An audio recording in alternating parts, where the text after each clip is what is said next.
मेरे YouTube channel राष्ट्रभाषा हिंदी में आप सभी का स्वागत है। आज हम पढ़ेंगे वाक्य। तो वाक्य क्या है, वाक्य किसे कहते हैं? तो देखो, वाक्य मतलब सेंटेंस। वाक्य बनता किससे है? शब्दों के योग से, शब्दों के भी सार्थक योग से। सिर्फ शब्दों का योग नहीं होता है।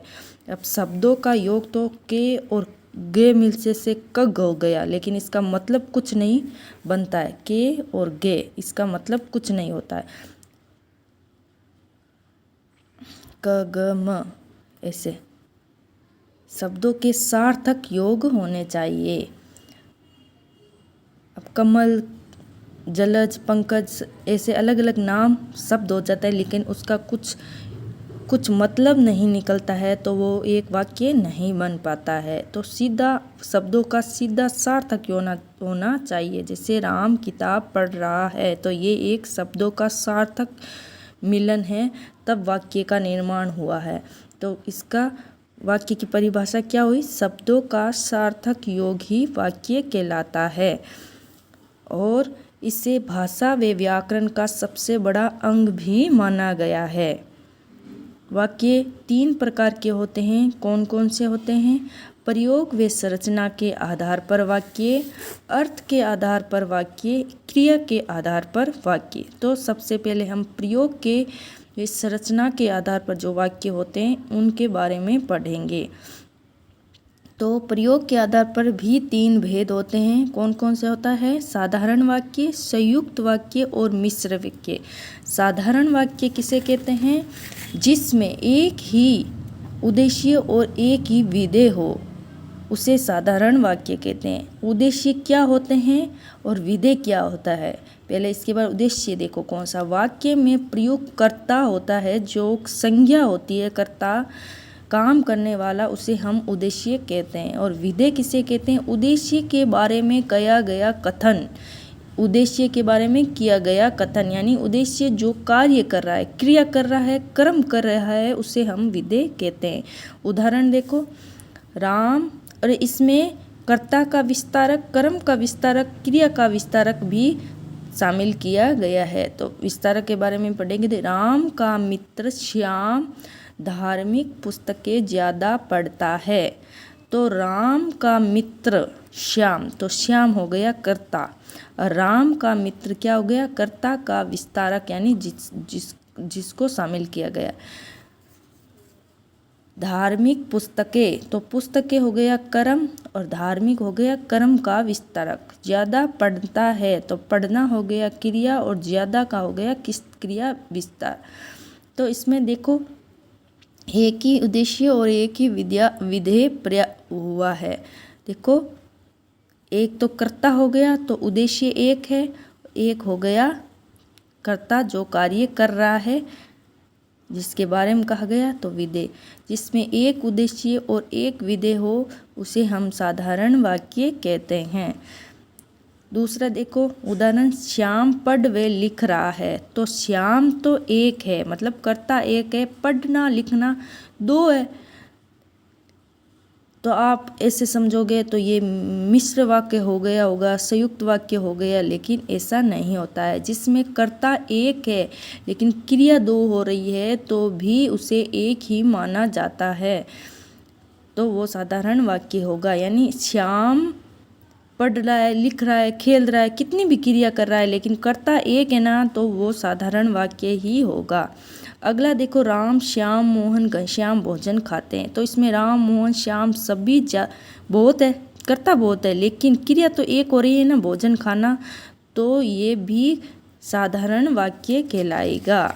यानी क्रिया एक हो रही है, दोनों ही ज़्यादा होना तभी संयुक्त वाक्य होगा। दूसरा देखो संयुक्त वाक्य, जिस एक से अधिक उपवाक्य, एक से अधिक उपवाक्य हो, यानी साधारण वाक्य एक से ज़्यादा होना जरूरी है। सभी साधारण वाक्य हो, इसमें यह भी है कि होना भी साधारण ही चाहिए। उपवाक्य मतलब एक से ज़्यादा वाक्य होने चाहिए, होने भी साधारण चाहिए। सभी उपवाक्य स्वतंत्र होना। इसका मतलब है कि अगर इन तीनों में से एक उपवाक्य को अगर हम हटा लें तो दूसरे पर उसका कोई प्रभाव नहीं पड़ना चाहिए, तभी वो संयुक्त वाक्य कहलाता है। तो देखो, मोहन खेल रहा है, राम पढ़ रहा है, वे श्याम लिख रहा है। तो इसमें देखो, मोहन क्या है, कर्ता, खेलना क्रिया, तो एक साधारण वाक्य है। राम पढ़ रहा है तो राम करता है, पढ़ना क्रिया है, तो ये एक साधारण वाक्य है। श्याम लिख रहा है तो श्याम करता है, लिखना क्रिया, एक साधारण वाक्य। ये तीनों ही साधारण वाक्य है, तीनों एक दूसरे के उपवाक्य हैं। तीनों मतलब उपवाक्य हो गए, यानी तीन हो गए, एक साधारण वाक्य नहीं है।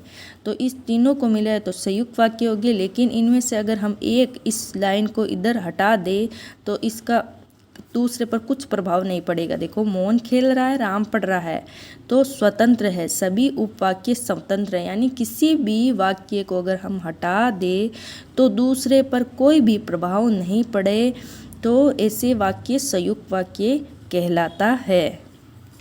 मिश्र वाक्य वे वाक्य जिसमें एक प्रधान उपवाक्य हो, शेष अन्य सभी आश्रित उपवाक्य हो। यानी इसमें तो स्वतंत्र उपवाक्य थे ना, कि यदि हम किसी उपवाक्य को हटा दें तो किसी पर कुछ प्रभाव नहीं पड़ेगा। मिश्र वाक्य में उपवाक्य तो होते हैं, लेकिन यदि हम किसी भी वाक्य उपवाक्य को हटा दें तो उसमें प्रभाव पड़ता है, यानी वो दूसरे उपवाक्य पर आश्रित होते हैं। तो देखो, गांधी जी ने कहा, ये तो एक साधारण वाक्य है। गांधी जी करता है, कहा, वो क्रिया हो गया, तो साधारण वाक्य है। लेकिन ये की क्या, योजक शब्द आ गए। इसमें मिश्र वाक्य में एक योजक शब्द भी आता है। इसमें लोकोक्ति मुहावरों का भी प्रयोग किया जाता है। लोकोक्ति मुहावरे का प्रयोग होता है, वो मिश्र वाक्य कहलाते हैं।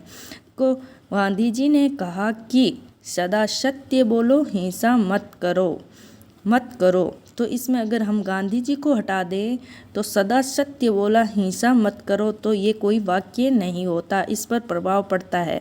अगर सत्य बोलना ये भी हटा दे तो गांधी जी ने कहा कि हिंसा मत करो, इसमें प्रभाव पड़ता है। ये हटा दें तो गांधी जी ने कहा सत्य बोलो, तो ये एक पूरा वाक्य नहीं बन सकता।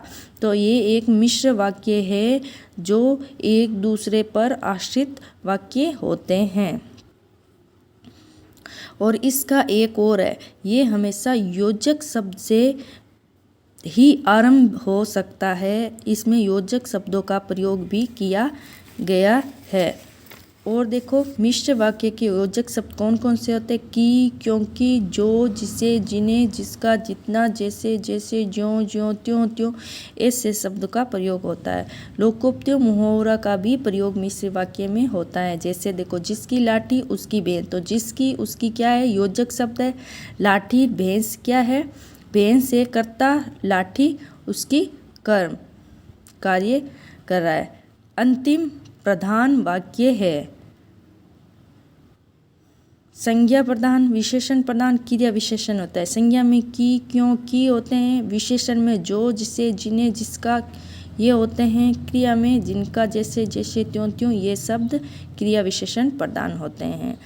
तो रचना के आधार पर कितने होते हैं वाक्य, 3 होते हैं। कौन कौन से, साधारण वाक्य, संयुक्त वाक्य, मिश्र वाक्य। साधारण वाक्य कौन से होते हैं, जिसमें एक उद्देश्य और एक विधेय होता है। यदि इसमें एक से अधिक क्रिया है और कर्ता एक है तो भी साधारण हो गए, और कर्ता अधिक है, क्रिया एक कर रहा है, तो भी साधारण वाक्य ही कहलाएंगे। और संयुक्त में एक से अधिक उपवाक्य होते हैं, और होते क्या है, सभी साधारण वाक्य होते हैं और सभी स्वतंत्र होते हैं। मिश्र वाक्य में ये वाक्य एक प्रधान उपवाक्य होता है, शेष अन्य सभी उस पर उपवाक्य होते हैं। और इसमें लोकोक्ति मुहावरों का भी प्रयोग होता है और योजक शब्द का भी प्रयोग होता है। Thank you for